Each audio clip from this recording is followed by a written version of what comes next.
This is an RPPV production. We'd like to advise this podcast contains descriptions of disturbing violence. Listener discretion is advised.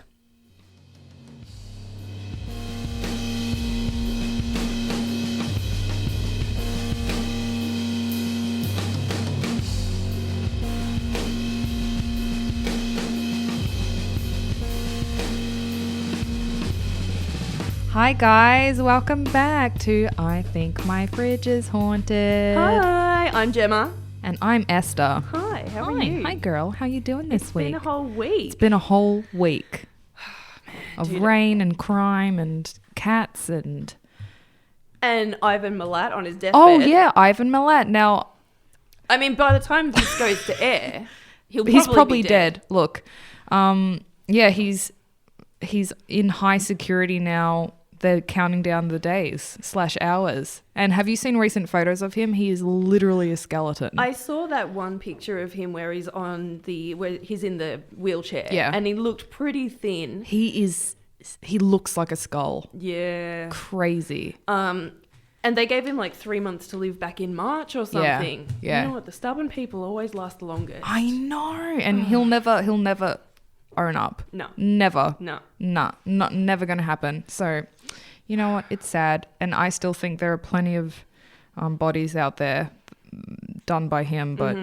we'll never know. For those international listeners, if we have any, Ivan Milat is the backpacker murderer here in Australia. Yeah, Wolf Creek, the movies Wolf Creek were based on him. Yeah. So, definitely, if you don't know Ivan Milat, look it up. It is insane. Crazy. It's probably our most famous true crime, our most famous serial killer. I think so. Yeah, Ivan Milat. I'd put money on it, him being our... Yeah. Certainly Bundy. one of the scariest. Yeah, definitely. Oh God, creepy what a boy. psycho. I have a story. I actually have my hairdresser. She was on her way to a wedding up in the country one day, and she went down the wrong road with her best friend in the car, and they pulled up to this little house, and it was the Milats. It was like Ivan's brother. And in New South Wales? Yeah, and they were as rough as everyone describes them. She asked for directions, and he literally came out of the house with a gun. Wow. And then she made it back to the wedding, and she told the story, and they're like, yeah, they're the Milats. Oh, wow. So they had a reputation. Oh, yeah. Already. Oh, yeah. Rough family. Oof. If you're a Milat listening, I apologize. But it is what it is. You know what? Just tone it down a bit. There was that brother that changed his name. Yeah. You know what? You can't escape some family members, but at least try to change your reputation a bit. Anyway, guys. Let's take care of some business. Yep. Going back to the Crumbles murders in episode 1, while I was editing, I noticed that instead of investigators, I said investors. Did you hear that? No. When the investigators came to the crime scene, I said when the investors came to the crime scene. And I can't remember if I edited it out or not.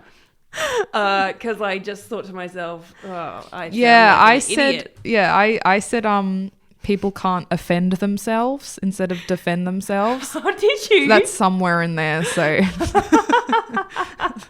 I didn't pick that up. Yeah, I did. Each time. I picked it up as I said it, and I was like, you know what? It's been a long day. And the other thing that I wanted to mention was Chris, our producer. Our amazing producer.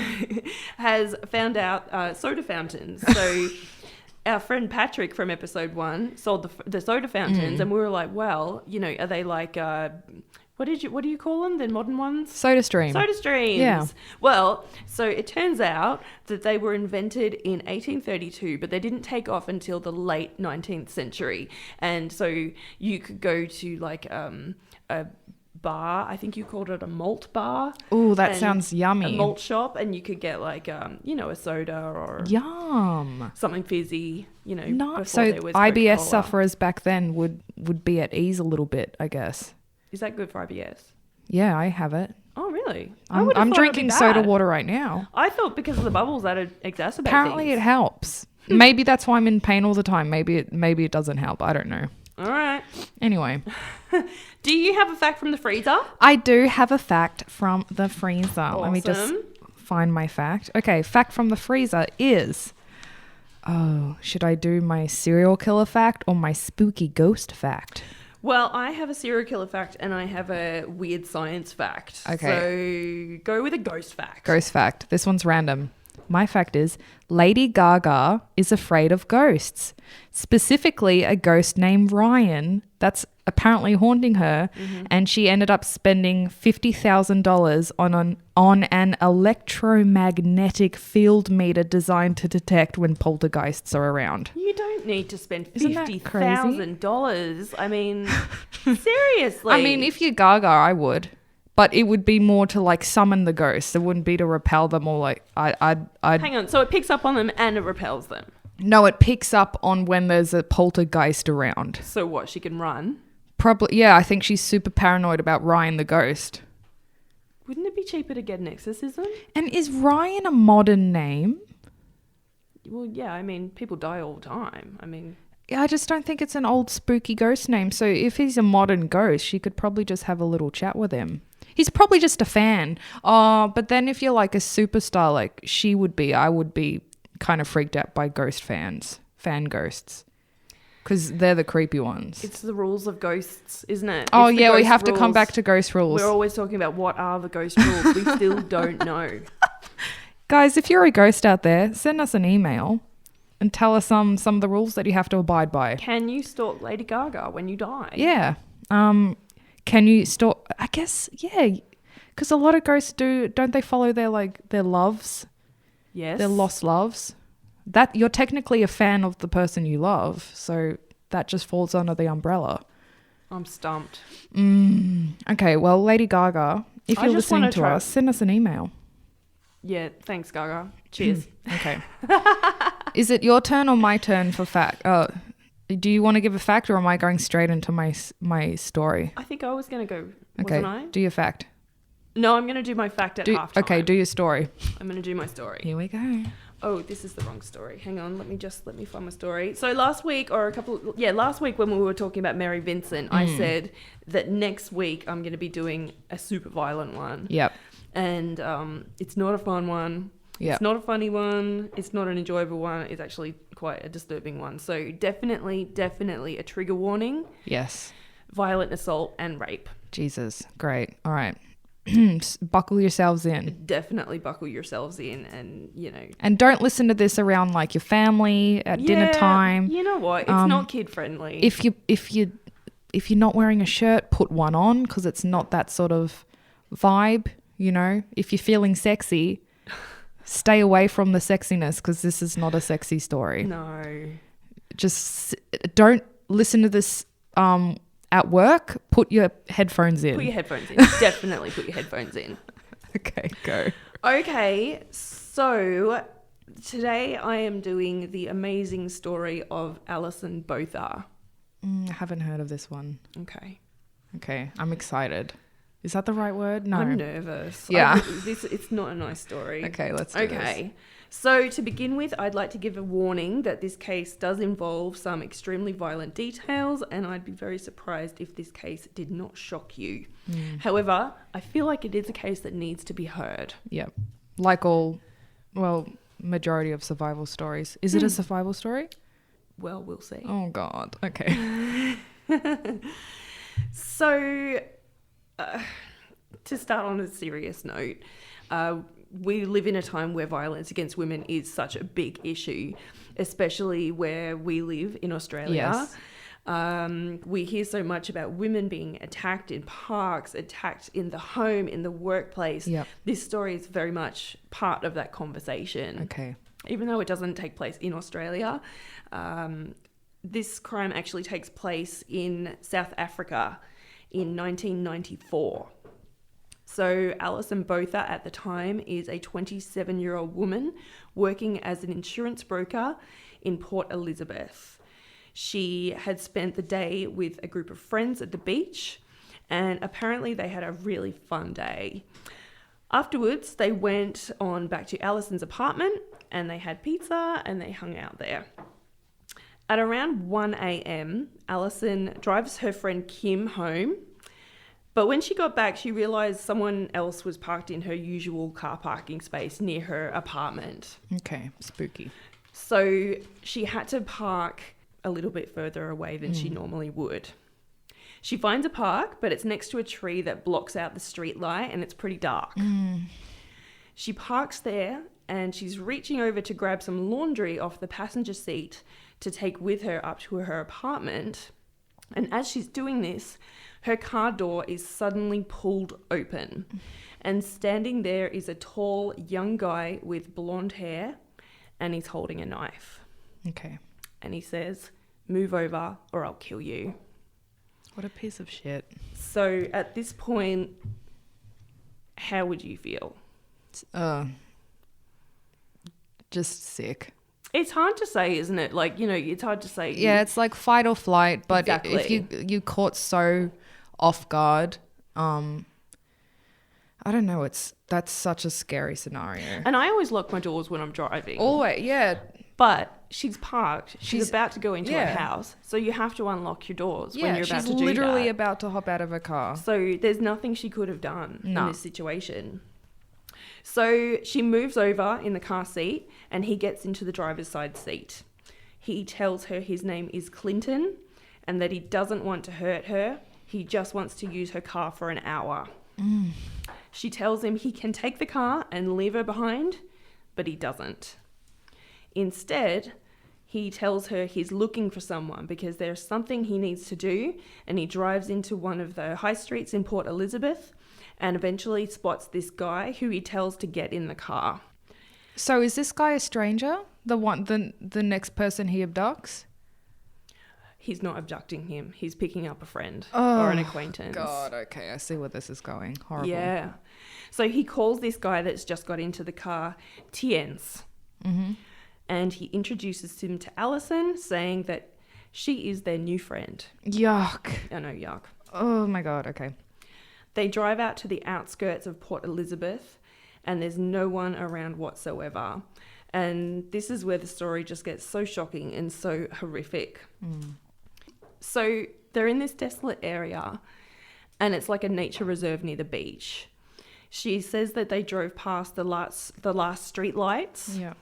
And she sees them as being the last vestige of hope as she sees the last streetlights disappearing into the darkness. Yeah. And by the way, I got most of this information from articles and also from this amazing documentary called Alison. And it's available on Amazon Video. Okay, amazing. So this guy who says his name is Clinton says, "Are you going to fight?" And she's thinking, well, I can't fight. No. He sexually assaults her and rapes her in the car. He asks Tiens if he would like to have sex with her too. Ugh. And during the conversation, she realised this guy Clinton is actually called Franz. Okay. Tiens rapes her extremely violently. So they're kind of playing this good guy, bad guy sort of game. Outside of the car, the two men stab her in the abdomen and pubic area more than 37 times. Jesus. Tiens cut her throat and Franz pushes him aside and proceeds to slash her throat 17 times. 17 times. Yep. She says she could see the moon behind him as she is being attacked. The men drove off, throwing her clothes out of the car. She says she could hear her own breathing through her severed windpipe, and she thought she was dying. She talks about having a near-death experience, leaving her body, looking down. She knew she could go back and have the chance to live, and all of a sudden, she felt herself back in her body and hearing that awful sound again of her breathing. Jesus. And I suppose where she is as well, it's right on the outskirts of the city. There's probably no other noise. Yeah, well, that's it. She wants to make sure they don't do this to anyone again. So as she's laying there, she writes the names Franz and Tiens in the sand. Good on her. I'm getting goosebumps. It's just a crazy story. She feels something wet on her legs and realizes that her intestines are outside of her body. Jesus Christ. I know. She drags a piece of clothing over to her and uses it to hold her intestines against her body. And she manages to get up. All of a sudden, she can only see black. Okay, this is just so crazy. She reaches up. Oh my God, don't tell me. Don't tell me that like something's happened to her eyes as well. She reaches up and her hands go into her slashed neck and her head is almost severed and it's fallen backwards between her shoulder blades. My God. So what she's seeing is the sky. Oh my God. I'm so sorry, you guys. I think I've just ruined both of your lives. My God. Oh my God. I know. Can't. Okay, keep going. So she has to hold her head up. Wait, so was her neck, do you know if her neck was broken? No. By some miracle, literally her neck was not broken. So they had slashed like the muscles and the tendons, but the neck itself, so that she couldn't hold her head up. I'm just... Craziness, okay. So she not only has to hold her intestines against her body, but she also has to hold her head up. Jesus Christ, And she walks and walks and walks until she collapses. It's so similar to Mary Vincent. It is so similar to Mary Vincent. And this next part is really similar too. A car drives up, stops. Oh my God. And then drives off. Do we ever find out who was in the car? No. And she's completely naked as well. So it's so much like Mary Vincent. It's crazy. Disgusting. Another car drives up and this one stops. Okay. The guy who gets out of the car runs to help her. Thank God. Okay. She can't speak and she's terrified. Jesus. This guy happened to be a veterinary student. Oh, honey. They call an ambulance on a mobile phone. Thank God one of them had one. This is 1994. Reception as well. I mean. Reception. Disgusting. They had to wait 40 minutes for an ambulance to come. This guy is called Tian Ellard. Mm-hmm. He asks the ambulance drivers to speed up, but they give him the impression that they think she's not going to survive. So they really weren't bothering to go very fast. He ends up transferring from vet student to a medical student. Oh my God. So he ends up going to uni for about 10 years and becoming a doctor. Jesus. Oh my God. After this incident. The surgeon who treats her meticulously cleans her intestines using a bowl and his hands. They were covered in dirt and sand. Oh my God. Okay. By some miracle, blood vessels supplying blood to her head and brain were not severed. In addition, none of the 37 stab wounds to her chest and abdomen penetrate her heart, lungs, and other major organs. How the hell? This story is... It's crazy. You couldn't write it. Like, I'm not a religious person at all. Mm-hmm. But... You have to wonder. Something like this is eerily like, how the hell? You know, how the hell do you... You know, I mean, it's a miracle. I don't believe in any of that, but like, that is weird. Like, it's some speechless. sort of divine intervention. Yeah, it has to, like, it's just craziness. Mm-hmm. In the morning, the police come to investigate. The officer knows of Franz because of a previous robbery he was involved in. They give Alison a folder with pictures of criminals, and she points to both Franz and Tien's Not only that, but she writes their names on a piece of paper. Oh, God. Good job, girl. Mm-hmm. The police officer says it would be better if she physically verbalized the names. But her vocal cords just completely gone? Dr. David Coman, who had been taking care of her, was horrified because it meant he would have to remove the tube through her trachea. But she writes down, "Take it out." Why do they need to hear it? Is it the pronunciation of the names, or like maybe her spelling is off? Like, I think if they have two forms of her confirming the names, I just think that's so inappropriate. It is inappropriate, but it's just that double 100% confirmation of that these people are the ones that they're looking for. So do you know if her vocal cords were severed? Yeah. Oh, her trachea is open. Then how is she... I don't know, really. Oh, God. So the doctor takes out this tube that's helping her breathe, and she tells them, I guess, in sort of a whispered sort of voice, the names of the men who attacked her. Her friends from work come to see her, and they are shocked to see how bad she looks, and her eyes are so bloodshot, they look like they're full of blood.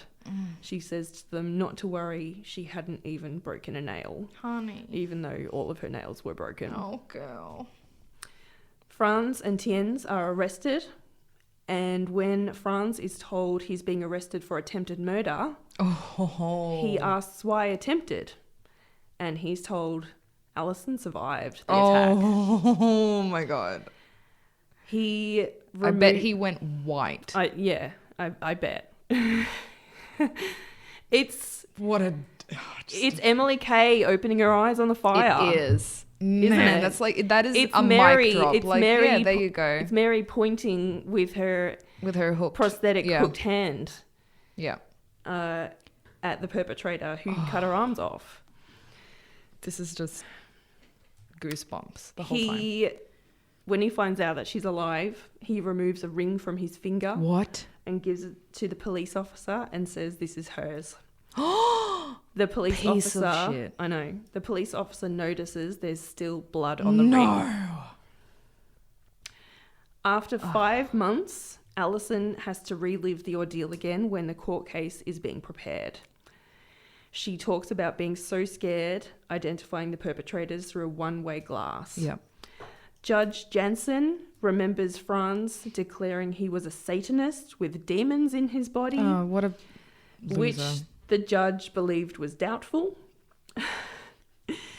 The detective who brought Tienz and Franz to the courthouse, and his name was Melvin Humpel, he told them he's not going to handcuff them outside the courthouse. Why? The reason why he didn't want to handcuff them was because he wanted them to run so he would have an excuse to shoot them. It was found that the men had carried out at least 3 other rapes previously. Disgusting. Judge Jensen said that if the death sentence had been constitutional at the time, he would have considered it. He considered them to be a threat against society and never wanted them to be released from prison. After which, when they were being taken back to the cells in the courtroom, Tienz smashed his hand against the wall on the way to the cells and yelled, "F you all." Little coward. It just shows that he's got no remorse. No remorse whatsoever. Oh, no. No. Alison spent months in recovery, although the doctors said she would likely never have children. She received an invitation from the local Rotary Club to speak about her experiences, like Mary Vincent. Yep, here we go.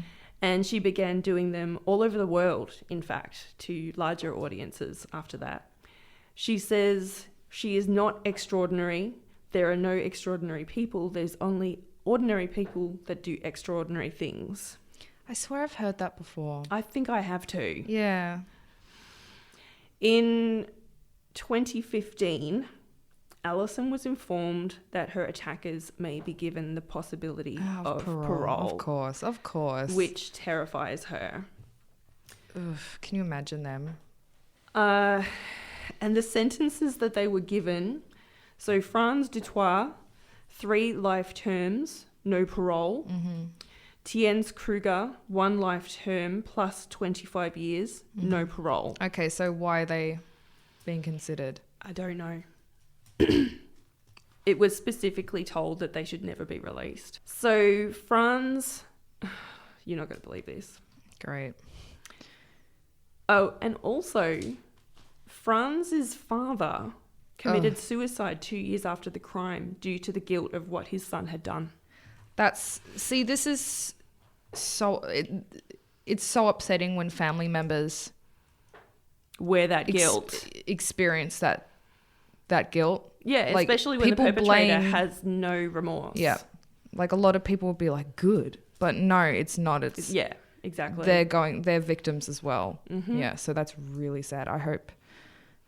Is it Franz? Franz. That was his dad. Mm-hmm. I hope he felt some sort of tinge of guilt then. Like, well, it was the demons apparently, so we don't know.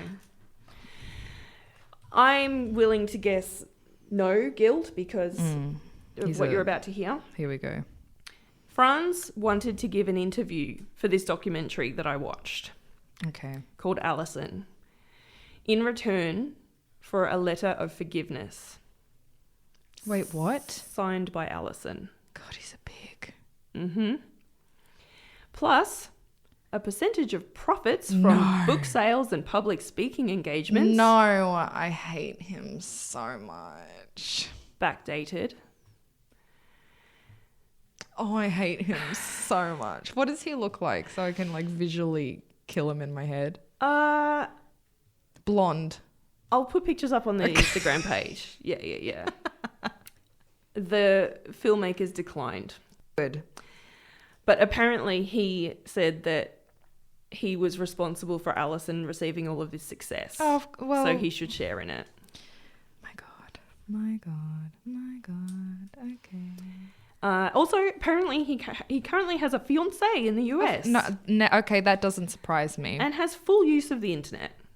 Oh, great. You can friend him on Facebook. Are you serious? You can. I'm going to look him up. Yeah. Right now. I don't know if his name is Franz Dutoit on Facebook. I have no idea, but block him. Let's have a look. Franz. How do you spell Franz? Frans. There's 2 people coming up. One, his profile photo are like samurai. And there's no other information. And then the second person lives in... he's married and he's old. I'd say it would probably be under a fake name. Yeah. Or it would like completely private because this guy would be getting so much hate.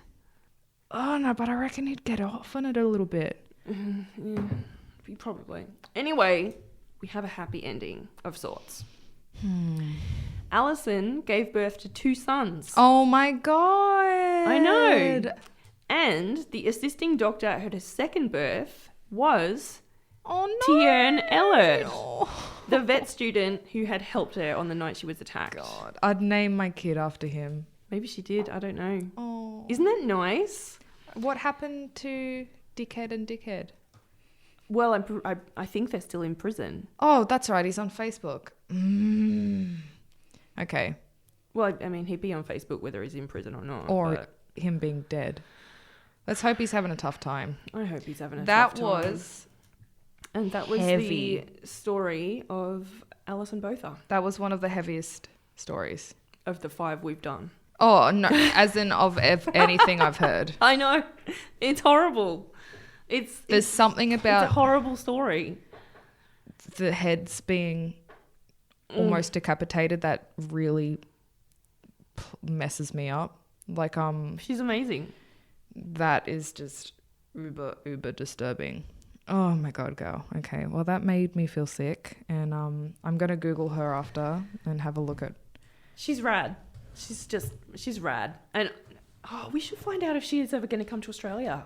Oh, well, we might... Yeah. And we could Yeah. If she's doing a motivational talks. God damn.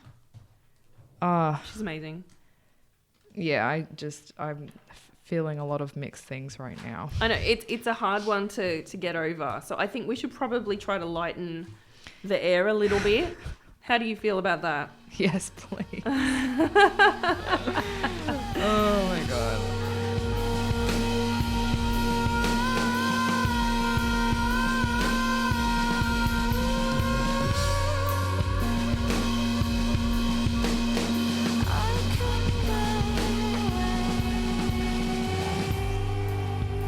Let me do a fact. Is it a good one? It's a stupid one. Okay, It's a bit gross. That's good. I love gross. Okay, so during your lifetime, you will produce enough saliva to fill 2 swimming pools. That's gross. I know. I hate spit. Hate it. You know, phlegm is my least favorite word on the planet. It's up there with moist. Oh my God. And vagina.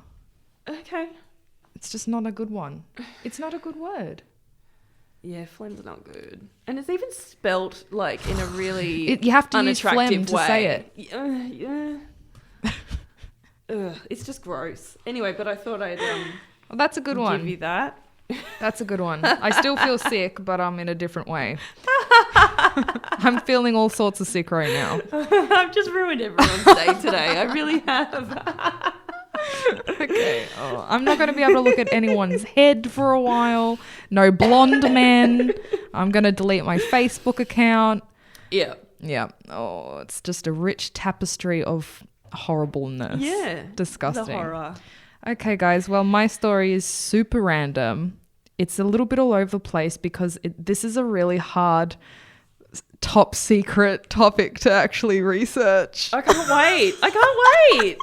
And I was sitting in a restaurant in Thailand researching this, and there was a whole family sitting next to my table watching me like frantically writing down all this crap about this next topic and they saw the title on the pages and they just looked so freaked out. So let's get into it. Okay. Do you remember owning a Furby in the 90s? I never had one, but I know what they are. Those creepy little balls. Yeah, they're like with eyes. They're like if you had a potato and you rolled it in some fur and then you stuck 2 eyes really close together and it has a beak and it has ears and it's like fluoro. I did have a Teddy Ruxpin. I don't know what that is. Okay, you're too young. Do you know what a Teddy Ruxpin is, Chris? Don't you? Okay, so it's a similar. It's not those concept. ones that lay an egg and you have to birth it and stuff. I'm not 10.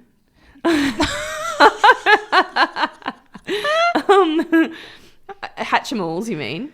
Is that a Hatchimal? It's like the cheap Furby that people who couldn't afford Furbies would buy this weird Furby that would like lay an egg and you'd have to raise it. I didn't have either of those, but a Teddy Ruxpin was an 80s thing. Yeah. And it was this gorgeous teddy bear and it had like a animatronic like mouth, and you could put cassettes in its back with batteries and it would tell you a story. I had that too. Okay. And Teddy Ruxpins are like they're often haunted. Like I took the batteries out and all of a sudden I woke up at 3 a.m. and the Teddy Ruxpin was telling me a story, but it was backwards and in slow motion.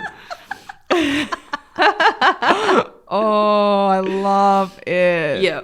No, well, this is about Furbies, Gemma. Awesome. Okay. I remember when I was a kid, mine was absolutely terrifying. Really? I just remember I lived in a haunted house. And we'll have to come back to that one day. Yeah. Oh, I got a lot of stories, girl. Cool. But I remember my room was the most haunted in the whole house. And my Furby would go off every single night at around 3 a.m. And it would just, I can't really remember what they do, but I'm pretty sure they make like, they have their own language. Wow. So it would like just go speaking off. in tongues. Yeah, it kind of just like makes this squealing sound. They're horrible things. And it kind of like vibrates and kind of moves around and they're shocking. Do you remember what color it was? Yeah, mine was green. Okay. Green and purple, I think, because I was obsessed with dragons, so everything was green. What was the concept with them? Like they copy what you say or something? I think you just took care of them and they just kind of talk back to you in their own language. Is that like a really early form of like AI? I think so. Like I don't know how they say like AI learns. Oh, well, I'll get to that. Oh, okay, cool. This is the Furby conspiracy if you guys haven't caught on already. But, awesome. There is huge conspiracy around Furby toys. All right, I'm going to let you get to it because I'm really excited about this. There's some weird stuff going on. Okay, now to zoom back to the creepy stuff, we have to place ourselves in America within the US government because the government was also freaked out about Furbies. What? Yeah. That's the crazy thing. Okay. They are like... Okay, if you guys have listened to last podcast on the left, which is my Bible, some reader or listener wrote in one time and said their dad worked... This is how I found out about it. Their dad worked in the military. Yeah. And the guy that wrote in... said he received a Furby for Christmas and the dad had it removed and like destroyed straight away. And he's like, we are not allowed these in the house and they do not ever buy Furbies. What? Yeah. So. Okay. I have so many questions, but just yeah, I'm not right? going to say anything Okay. yet. Yeah. So like the government doesn't like them, military, and it all links. You'll see in a minute because I'll link it all. Well, I'll try to. It's really hard to research, so it's a little bit all over the place, but we're going to give it a go. Okay, so I'm going to give you some statistics about these crazy little horrible things. Okay. When Furbies were most popular, it was around the 90s. Yep. More than 2 million were sold in America. I don't know the statistics in Australia, but I know in the 90s everyone had a Furby. There were 2 living in my house because my sister had one too. Yep. And this is a direct quote from the National Security Agency. Oh my God. In America. This is what I mean. It's crazy. You won't find a single Furby here at the National Security Agency. Rest assured, I'll sleep well tonight. Claims CBS News correspondent Bob Orr. In fact, the US satellite intelligence operation has altogether banned Furbies. What the hell? They're like tiny spies. Yes. Like gremlins. Don't trust them. I'm telling you guys. Don't trust your Furbies. I'm just kind of like having these images of them like peeping around corners and like the coast is They clear. are Let's go. Freaky little things. Jetpacks. Okay, so you guys must be wondering, what, lol? Yes, what lol? The US government is accusing Furbies of being spies. The plot thickens. They're manufactured in China, and apparently they are a secret stealing bugging device designed to listen in on potential sensitive conversations. But isn't that just what iPhones and Facebook do? Yeah, but this is in the 90s. True. This is true. And we're just used to it now. Yeah, we're just used to being spied on Tuesday. and having all our information interrogated without permission. But that is creepy though, isn't it? Yeah, it is. I mean, and I wonder if they were like programmed to pick up on certain words. Well, that's it. That's the thing. And like every top, not top, like a band t-shirt. No, it came top men. Wait, my headphones have just fallen out too.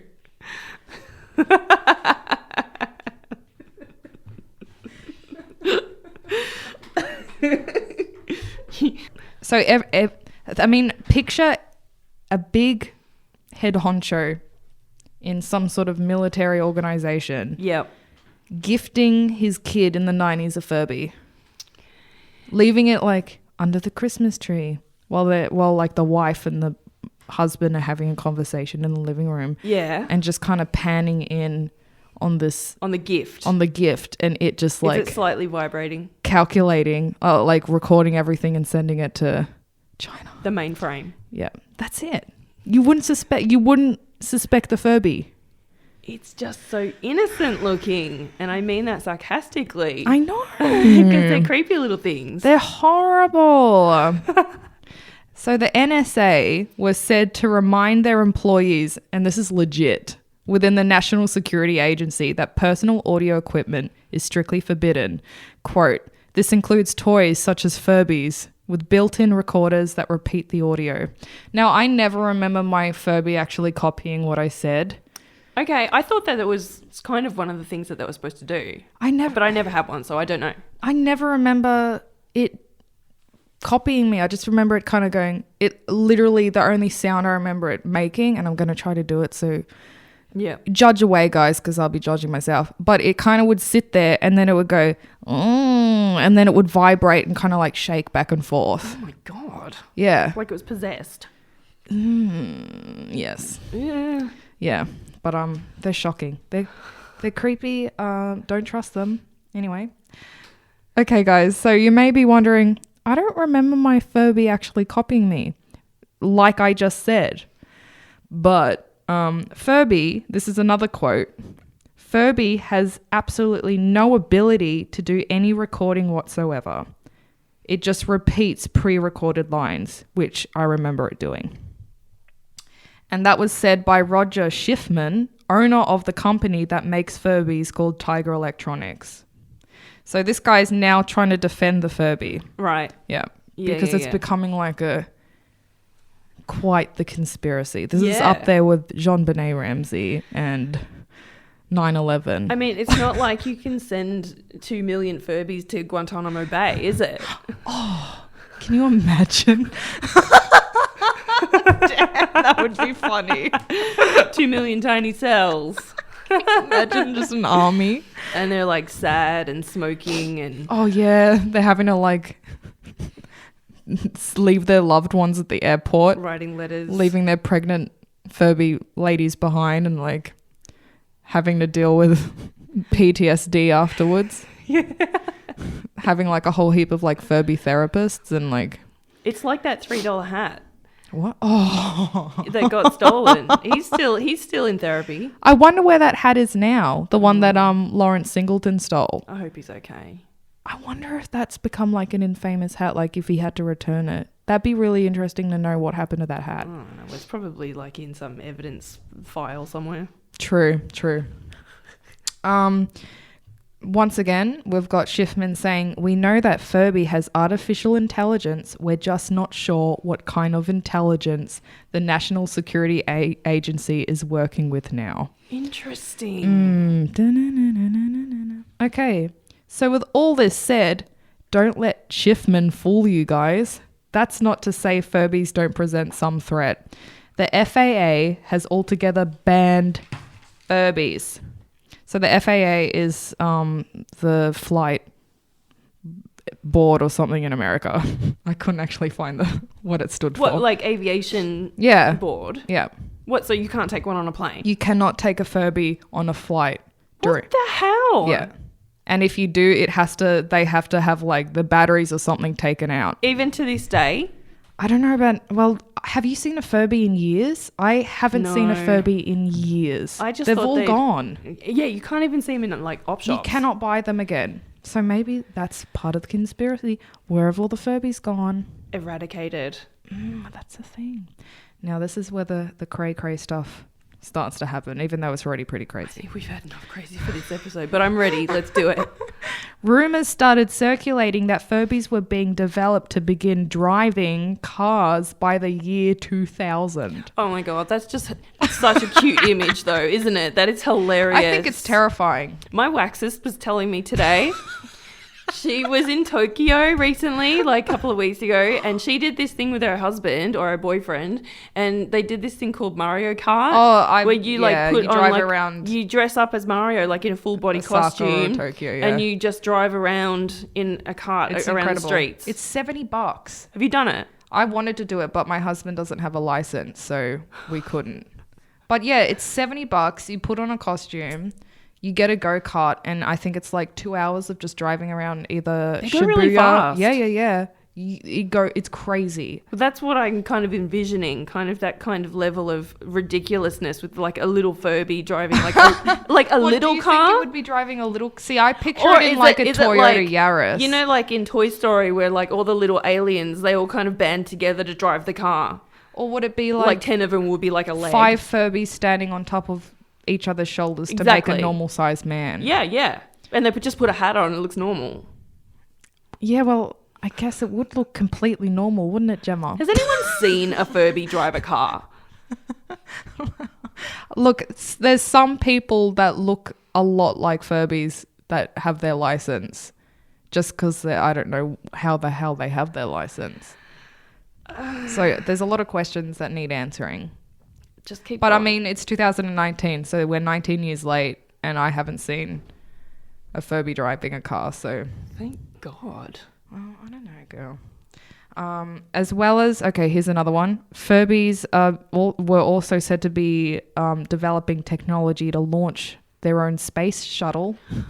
Oh my God. That I could deal with. Because you're getting them off the Because planet. they're away. Yeah, they're- you're just shipping them off into space. So it's like, all right, good. Not our problem anymore. Yeah, but that's it. One woman even claimed her Furby was singing Italian opera. Now, this doesn't shock me that much because they used to sing. Okay. And this is what mine used to do in my room. It would do like this weird little melody. It was creepy as hell. I mean, I'm not going to reenact it. which is fine unless, like, you know, PK Zoo is like code name for bomb this suburb. That's good. Yeah, this 7-year-old is a threat. We got one. Code red. Okay, more weird Furby rumors. It is said that one of the chief designers was that of Dr. Enrico Elongato. I don't know if that to me that's a very fake name. Yeah. Is said that the Furbies were not built in a standard toy factory, but in the very infamous Underground lair. Area 51. What? Yeah, like 30 stories underground. Yeah, man. Yes. This gets deep. The original spelling for Furby, and in my notes I've actually misspelled it, Okay. is an acronym describing what the quote-unquote toy actually does. And apparently it stands for Frequency Unit Rendering Behavior to Incoherent Emotionality, later shortened to Furby. So Okay. let's try to break that down. Frequency Unit Rendering Behavior. Okay, so I guess it's a little box that's trying to disrupt behavior of the incoherent emotionality of a human being. So that says to me either they're monitoring behavior, or they're influencing behavior. I think they're influencing. And what was the F? So it was E- FURBIE, and then it was just shortened to FURBY. Oh, right. Yeah. Okay. Same pronunciation, different spelling. Okay. Yeah. I can see you writing it down. I appreciate this. I'm writing it down, and I'm taking this very seriously. This took me 3 days to research because it's so all over the place. It is also rumored that the first batch were created under instruction from the US secret government. We don't even have a name, it's that secret. Experimenting with advanced artificial intelligence, and by US secret government, here we go, Dr. Olongato claimed it was direct instruction from unnamed sources from Area 51, aka aliens. What? Who's in power at this time? We talking Clinton? Oh God, was it Bush? I don't know. Bush Senior? I was a kid. What? Did you have a date The of 90s. year? The 90s. Late or early? Let's go mid. So this is just after Iraq. Yeah. just after Iraq and just before 9/11. Oh my God. So, you know, our paranoia levels are pretty high. Yeah. No, it wasn't high at this point because 9/11 hadn't happened. So maybe the Furbies were in the lead up to 9/11. Because this is the 90s. Yes. So we weren't paranoid at this point. We were paranoid about all the internet crashing and stuff in 2000. Yes, Y2K. Girl. Just keep digging into the land of conspiracy.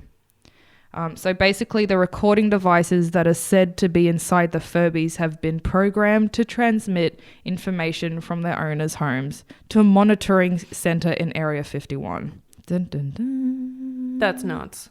Yeah, so we've gone from... The stories blow my mind. It's going all over the place because originally the info was being sent to China and now it's to Area 51. And beyond. Yeah. So it's just jumping all over the place. But do we know that there's not another Area 51 in China? Well, I think we do. I think Area 51 is redundant. I think it's basically... It's a distraction. It's completely a distraction. Totally. I think Area 51... of 2019 is completely... It could be in the middle of Australia. It could be in the peninsula. Like where you least suspect it. Like what's a weird derelict building? The one by Officeworks in Frankston North. It totally looks like zombies live there. What, that hotel, that motel? It's near there. The one that looks like a castle? Yeah. Yeah, no, it's near, that's been rated the most dangerous building in the whole of Australia. What? Yeah, like that is the most dangerous plot of land you could go to in all of Australia. What, because it's got like asbestos? Or no, because like of, like it criminals? is crime. Maybe Furbies live there. Oh my God, girl. We're delving into some deep territory.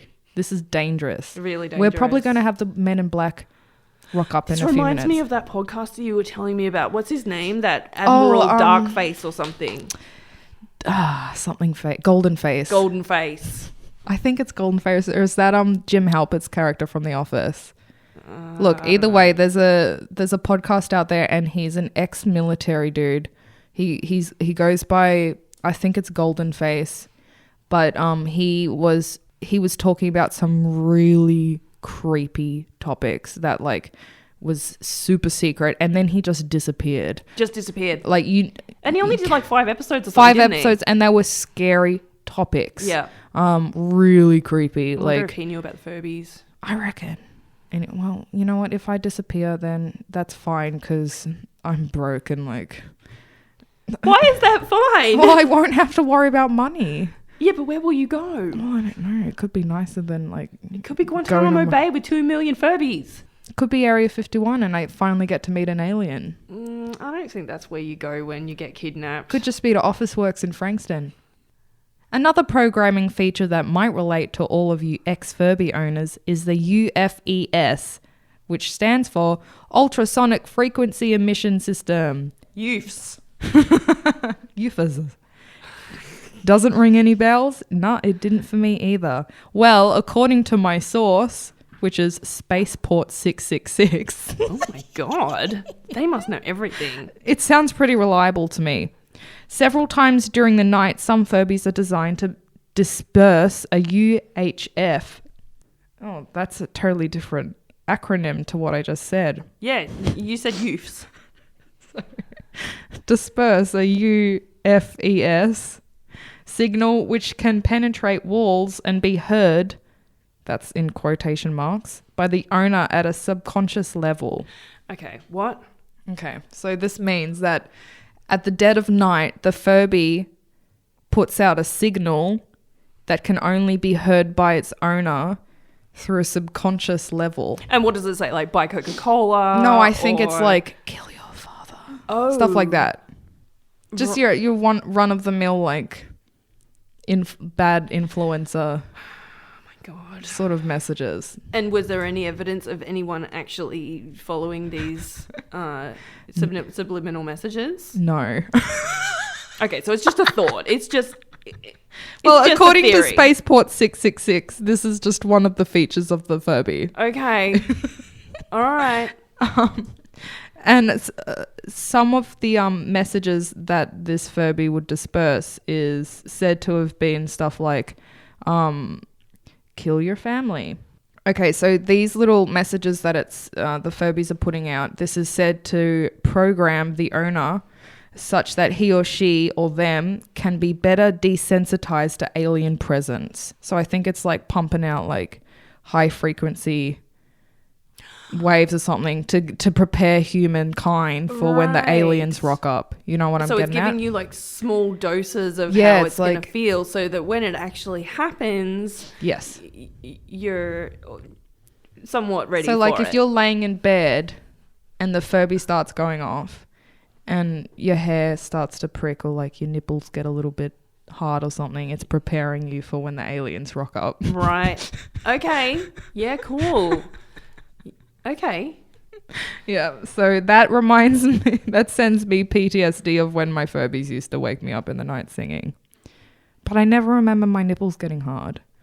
But then again, I haven't met an alien, so... Are you scared of aliens? No. What does that tell you? See, a normal person would be. Girl.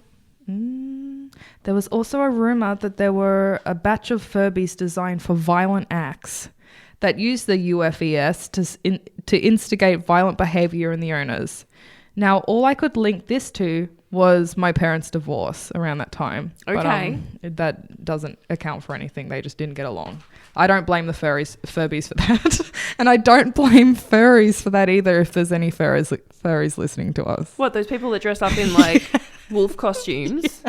Oh, no, they're good. No, they're not. They're a lovely people. No, they're not. What? Are you a furry? No. Have you seen their like cult stuff online? No. Oh. I thought they just went out and partied. No, there's like a sexual thing. Yeah, I know, but that doesn't make them bad. No, but you should just look it up. I'm gonna send you some stuff.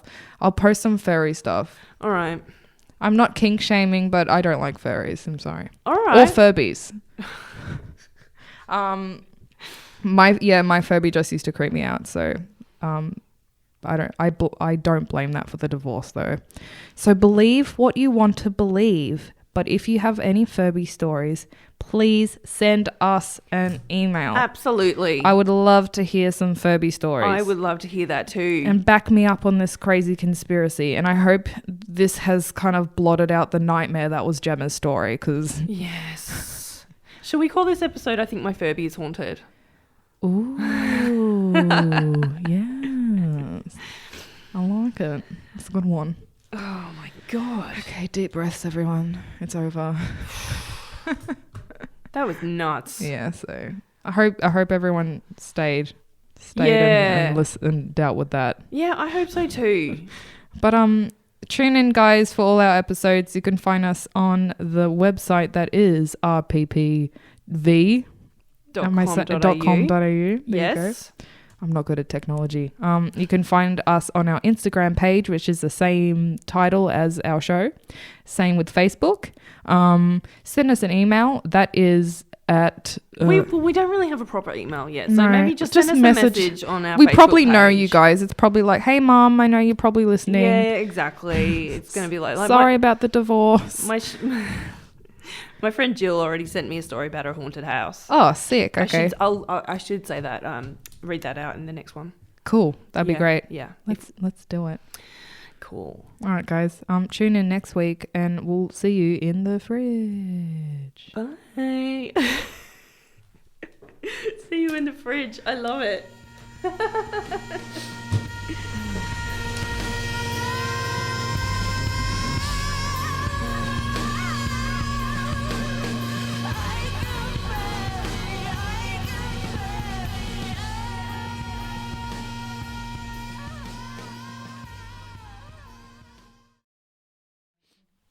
Have you taken out your hearing aid? I'm just going to roll with it, I think. You sure? You know what? I'm going to take it out. All right. That can be our intro. Have you taken out your hearing aid?